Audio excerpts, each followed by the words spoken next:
ఇప్పుడు ఈ future city ఏదైతే ఉందో దాన్ని ప్రపంచ స్థాయి ఇన్‌ఫ్రాస్ట్రక్చర్‌తో చాలా అద్భుతంగా నిర్మిస్తామని తెలంగాణ గవర్నమెంట్ అంటున్నారు కదా! బట్ స్టిల్ ఇంకా స్టార్ట్ కాలేదు. ఇదసలు ఎప్పుడు స్టార్ట్ అవుతుంది? ఎప్పుడు ఎండ్ అవుతుంది? ఆ ఎండ్ అయిన తర్వాత హైదరాబాద్‌లో ఎలాంటి మార్పులొస్తాయంటారు? అంటే ఫ్యూచర్ సిటీ అనేది డెఫినెట్‌గా ఐకాన్ సిటీగా మారుతుంది మనకు. హ్మ్. లైక్ మనకిప్పుడు గచ్చిబౌలి, కోకాపేట, హ్మ్. నార్సింగి ఈ ప్రాంతాన్నంతా మనం ఐకానిక్‌గా చూస్తాం ఇప్పుడు. అవును. మనం రీసెంట్‌గా కోకాపేట నియోపోలిస్ చూస్తున్నాం మనం. హ్మ్. అక్కడ వచ్చేటువంటి కన్‌స్ట్రక్షన్ గాని, అక్కడ ఉన్నటువంటి ఇన్‌ఫ్రాస్ట్రక్చర్ మోడల్ కూడా మనకు డిఫరెంట్‌గా కనిపిస్తది. హ్మ్. ఇప్పుడు ఇండియాలో ఉన్నటువంటి ఇన్‌ఫ్రాస్ట్రక్చర్ కంపేర్ చేస్తే కోకాపేట ఇన్‌ఫ్రాస్ట్రక్చర్ చాలా డిఫరెంట్ సినారియోలో హ్మ్. డెవలప్ చేశారు. గవర్నమెంట్ సైడ్ నుంచి గాని, అక్కడ ఉన్నటువంటి ఇన్‌ఫ్రా కంపెనీలు ఎవరైతే డెవలప్ చేస్తున్నారో డిఫరెంట్‌గా ఉంది. అవును. చూడడానికి ఒక సింగపూర్ వెళ్ళినట్టుగా కనిపిస్తాయి. ఓకే. కోకాపేట నియోపోలిస్ ఎడ్జ్ వరకు. సో, అదే కాన్సెప్ట్‌తోని ఫ్యూచర్ సిటీలో ఉన్నటువంటి ఈ 14,000 ఎకరాల ల్యాండ్ బ్యాంక్ ఏదైతే ప్రెజెంట్ అవైలబిలిటీ ఉందో, దీన్ని డివైడ్ చేశారు మొత్తం. హ్మ్. అన్ని ఇండస్ట్రీ వైస్ డివైడ్ చేశారు. ఎలక్ట్రానిక్ జనరల్ ఇండస్ట్రీ కొంత land, and life science hub కొంత ల్యాండు, హెల్త్ హెల్త్ కొంత ల్యాండు, యూనివర్సిటీ కొంత ల్యాండు, ఆర్టిఫిషియల్ ఇంటెలిజెన్స్ కొంత ల్యాండ్, ఇట్లా పార్సల్ డివైడ్ చేశారు మొత్తం. ఈ వచ్చినటువంటి ఈ 2 హైవేల మధ్య Srisailam highway and Sagar highway మధ్యలో ఉన్నటువంటి ఈ ల్యాండ్ అంతా కూడా మీరు Kandukur to Yacharam connectivity 200 feet road already existing develop చేశారు. లాస్ట్ గవర్నమెంటే డెవలప్ చేశారు అది. హుహు. అయితే ఈ గవర్నమెంట్ వచ్చేదాకా తర్వాత ఏం చేశారంటే దాన్ని ప్రెస్టీజియస్‌గా తీసుకొని ఆ ఉన్న ప్రాజెక్టులంతా కూడా అక్కడ ఏందంటే ఇండస్ట్రీస్ డెవలప్ చేద్దాం అనే కాన్సెప్ట్‌లతోని ఆల్రెడీ ఎగ్జిస్టింగ్ ఉన్నటువంటి ఈ 2 హైవేల మధ్యల 330 ఫీట్ గ్రీన్ ఫీల్డ్ హైవే నిర్మించబోతున్నారు. ఓకే. ఎక్కడి నుంచెల్లి రావిరాల ఎగ్జిట్ నెంబర్ 13 ఓఆర్ఆర్ నుంచి మొదలుపెట్టుకుంటే కందికొండ అనే మనకు ఆమన్గల్ దగ్గర ఉన్నటువంటి రీజనల్ రింగ్ రోడ్ పాయింట్ వరకు నిర్మిస్తున్నారు. ఇది హుహు. 41.5 కిలోమీటర్ డిస్టెన్స్ ఉన్నటువంటి ఈ డిస్టెన్స్ అంతా కూడా 330 ఫీట్ రోడ్డు వస్తుంది. ఓవరాల్ కనెక్ట్ టు వెళ్ళిపోతుంది ఈ రోడ్డు. మళ్ళీ హ్మ్. రీజనల్ రింగ్ రోడ్ వరకు. అయితే ఈ రోడ్డు మధ్యలో వస్తున్నటువంటి మధ్యలో మెట్రో ప్రపోజల్ కూడా ఛాన్స్ ఉంది ఇక్కడ. ఈ మెట్రో ప్రపోజల్‌తో పాటు రోడ్డు నిర్మిస్తున్నారు 2 హైవేల మధ్యల.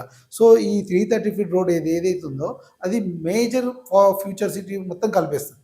ఓకే. ఇక్కడ ఉన్న డెవలప్‌మెంట్ అంతా కూడా 330 ఫీట్ మీద రోడ్ డిపెండ్ అవుతది. అటుపక్క శ్రీశైలం నేషనల్ హైవే, ఇటుపక్క ఉన్నటువంటి ఈ యాచారం సాగర్ హైవే. సో, హ్మ్. ఈ 2 హైవేల మధ్య మరొక హైవే నిర్మించబోతున్నారు. ఎగ్జిస్టింగ్ 200 ఫీట్ రోడ్ ఉంది. ఇక్కడ ఉన్నటువంటి కంపెనీస్ అంతా కూడా మనం అబ్జర్వ్ చేసినట్టయితే ఎగ్జిస్టింగ్ ఆల్రెడీ అక్కడ మనకు అమెజాన్ డాటా సెంటర్ వాళ్ళు 49 ఎకర్స్‌లో డాటా సెంటర్ కట్టి ఉన్నారు. అదేవిధంగా మనకు స్కిల్ యూనివర్సిటీ అండర్ కన్‌స్ట్రక్షన్‌లో ఉంది. హ్మ్. యంగ్ ఇండియా స్పోర్ట్స్ యూనివర్సిటీ ఆడ కడుతున్నారు. హ్మ్. అదేవిధంగా రీసెంట్‌గా మెరబోనే అనే ఒక కంపెనీ, జపాన్ చెందినటువంటి కంపెనీ అక్కడ వచ్చేసి 600 ఎకరాల్లో 1000 క్రోర్స్ ఇన్వెస్ట్‌మెంట్‌తో అక్కడ వాళ్ళ ఇండస్ట్రీ పెట్టబోతున్నారు. అదేవిధంగా మనకి ఇక్కడ చూసినట్టయితే మనము ఏఐ సిటీలో గూగుల్‌ను నాయిస్ అనే సంస్థ ఎన్‌టీటీ డాటా వాళ్ళకి సంబంధించినటువంటి డాటా సెంటర్ అక్కడికి రాబోతున్నాయి. అదేవిధంగా చూసినట్లయితే మనకు హైదరాబాద్ మలక్పేట్‌లో ఉన్నటువంటి రేస్ క్లబ్ అక్కడ షిఫ్ట్ అవ్వబోతుంది. రా కొంగరకలంలో ఉన్నటువంటి ఫాక్సికాన్ సెకండ్ ఫేజ్ మనకు ఫోర్త్ సిటీలోకి షిఫ్ట్ అవుతుంది. అదేవిధంగా చూసినట్టయితే మనకు ఉన్నటువంటి వరల్డ్ ట్రేడ్ సెంటర్ మనకు శంషాబాద్ ప్రాంతంలో ఎయిర్‌పోర్ట్ బ్యాక్ సైడ్‌లో కడుతున్నారు. ఆ హుహు. కన్‌స్ట్రక్షన్ సెకండ్ ఫేజ్ 70 క్రోర్స్‌తోని మనకు ఫోర్త్ సిటీలో కన్‌స్ట్రక్షన్ కాబోతుంది. ఇవన్నీ కూడా అప్డేట్స్ ఉన్నాయి మనకు. వన్ బై వన్ షిఫ్ట్ అవ్వడానికి ఛాన్స్ ఉంది. రీసెంట్‌గా మనకు డల్లాస్ పర్యటనలో గాని, జపాన్‌లో గాని, టోక్యో పర్యటనలో గాని మనకు చాలా కంపెనీస్‌తోని ఎంఓయూ జరిగింది. Sony, okay. తోషిబా లాంటి కంపెనీలతో మన టైప్ అయింది. తోషిబా ముంబై హైవే షిఫ్ట్ అవుతుంది కానీ రిమైనింగ్ కంపెనీస్ అన్నీ కూడా మాక్సిమం ఫోర్త్ సిటీలో ఇన్వెస్ట్ చేయబోతున్నాయి. హ్మ్. హ్మ్. సో, ఇవన్నీ వస్తే డిఫరెంట్‌గా మనకక్కడ సినారియో చేంజ్ అవుతుంది. బట్ ఏందంటే ఓకే. ఇనిషియల్ స్టేజ్‌లో ఉన్నాం మనం. సో, వన్ బై వన్ రాబోతున్నాయి కాబట్టి డెఫినిట్‌గా మారుతుందక్కడ. ఫ్యూచర్ సిటీ ఫ్యూచర్ మారిపోతదక్కడ. మారిపోతుంది. సో, కమింగ్ డెఫినిట్‌గా. టు ఐటీ, ఫార్మా కానీ, మ్యానుఫ్యాక్చరింగ్ సెక్టార్స్ కానీ, ఇలాంటి ఒక కేటగరీస్‌లో మనం డెవలప్‌మెంట్ అనేది ఏ రకంగా చూడొచ్చంటారు? అంటే కంప్లీట్ ఐటీ ఇండస్ట్రీని కంపేర్ చేసినట్టుగా చేయలేమక్కడ. కాకపోతే ఓకే. అక్కడ మల్టిపుల్ సైజ్ ఆఫ్ ఎంప్లాయ్‌మెంట్ పెరిగే అవకాశం ఉంటుంది. హ్మ్. అర్బనైజేషన్ అయ్యే అవకాశం అయితే డెఫినిట్‌గా ఉంటుంది. పీపుల్ మైగ్రేట్ అవుతారు అక్కడికి. హ్మ్. సిటీ టైప్ ఆఫ్ కల్చర్ పెరుగుతుంది. బట్ ఏందంటే ఆడ single type of industry monopoly decisions కాకుండా ఏందంటే హ్మ్. మల్టిపుల్ ఇండస్ట్రీస్‌ని మనం ఇన్వెస్ట్ చేస్తున్నాము. మల్టిపుల్ ఇండస్ట్రీస్‌లో ఎక్కడైతే ఇన్వెస్ట్ చేస్తారో అక్కడ అన్ని రకాల ఎంప్లాయ్‌మెంట్ పెరగడానికి సోర్స్ ఎక్కువగా ఉంటుంది. మనం హ్మ్. ఏం చేస్తున్నామంటే ఆడ హెల్త్ యూనివర్సిటీ డెవలప్ చేస్తున్నాం. లైఫ్ సైన్స్ డెవలప్ చేస్తున్నాం. ఎలక్ట్రానిక్ అండ్ జనరల్ ఇండస్ట్రీని డెవలప్ చేస్తున్నాం. స్కిల్ యూనివర్సిటీని డెవలప్ చేస్తున్నాం. స్పోర్ట్స్ యూనివర్సిటీని డెవలప్ చేస్తున్నాం. హెల్త్ రిసర్చ్ హబ్‌ని డెవలప్ చేస్తున్నాం మనం. హ్మ్. ప్రపంచంలో ఏ టైప్ ఆఫ్ డిసీజ్ ఉన్నా కూడా ఇక్కడ రిసర్చ్ నడుస్తది. ఓ పక్క లైఫ్ సైన్స్ ఉంటుంది. ఓ పక్క హెల్త్ హబ్ ఉంటుంది. సో, అటువంటి యూనివర్సిటీ ఇక్కడ హబ్ చేస్తున్నాం కాబట్టి ఇక్కడ మంచి ప్రొఫెషన్ ఉండే అవకాశం ఉంటుంది. దట్టు అటుపక్క ఐటీకి సంబంధించిన డాటా సెంటర్ ఆల్రెడీ ఎగ్జిస్టింగ్ ఉన్నాయి. కొన్ని రాబోతున్నాయి. సో ఐటీ పార్క్ కూడా వచ్చే అవకాశం ఉంది. ఎందుకంటే ఇప్పుడు వరకు ఉంది 14,000 ఎకరాలు మాత్రమే ల్యాండ్ ఉంది. ఇంకా ఇంకో 15,000-20,000 ఎకరాల ల్యాండ్ అక్విజిషన్ అని గవర్నమెంట్ ప్లానింగ్లో ఉంది. డెఫినెట్గా వచ్చే అవకాశం ఉంది.